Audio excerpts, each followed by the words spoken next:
I'll stay closer to home in this region, which I'm more familiar with. But what I hope is that the consensus and belief in economic freedom, in things like free markets, security of property rights, those things which have underlay most of the prosperity in the region, that consensus remains, and that we don't undermine this engine which has been so important in driving the region's prosperity. And I am on optimistic note, happy to see that for example, in the 2014 Pew survey of support for the free market system, the countries which globally had the highest percentage of people agreeing with the statement that free markets are better for people, even though they might lead some people to be richer and some people to be poor, were in countries that previously had A, are from the region, but also B, were previously not very free. Countries like Vietnam, China, were very high in terms of the respondents. But what I would like to see as a result of this, about greater consensus and greater implementation of economic freedom, is a society that offers the greatest opportunities for people, more chances for people to realize their potential. I think if one were to look at it, when inequality has recently been getting a lot of attention, whether it's from Piketty's book or so forth, but I think it tapped into this underlying sentiment that the global economy had been resulting in greater inequality and whatnot.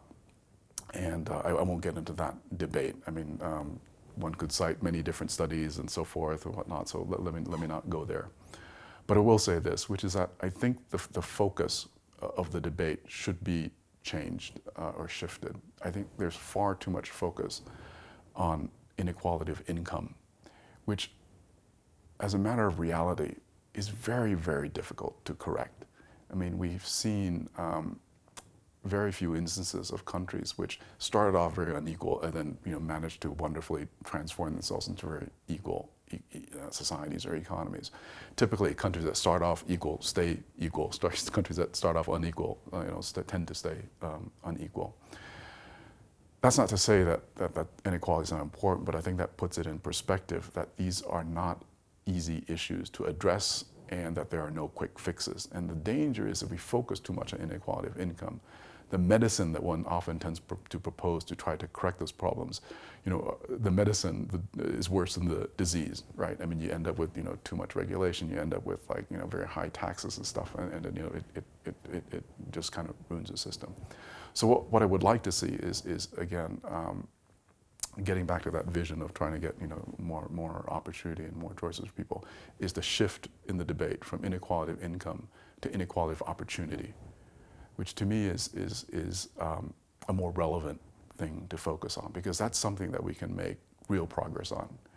And if you think about things that matter for inequality of opportunity, it's things like better access to quality education, quality health care. And those are things that it's win-win. It's not zero sum. If you focus on inequality of income as he has more, I have less, it just leads to conflict. And like I said, unfortunate conflict, because in reality, it's very, very difficult to get traction and change those things. But inequality of opportunity, right?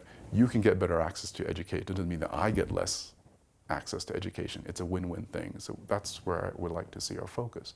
And the reason also I think that it's important to shift that focus is because at the end of the day, I think that's what really matters most to people, and that's what people care about the most. The analogy I like to use is to think of a race. I think people can accept that some people are born more athletic than others. They can run faster than others. So some people will run faster and win the race, and others don't, right? I come from a Buddhist country where we can always blame on past karma, past lives, whatever. And so people, I think, are more accepting or more tolerant of inequality of outcomes in terms of inequality of incomes and whatnot. But I think people are much less tolerant of inequality of opportunity, right? I can accept that if I run the race, I might lose, But I find it much more difficult to accept if I'm not even allowed to enter the race. I mean, give me a chance to compete.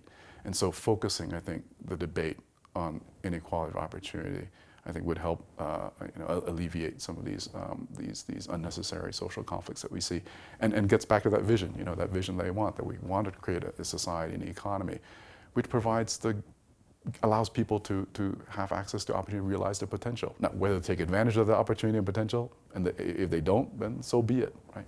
But at least we've created the conditions that allow them to realize their potential the most.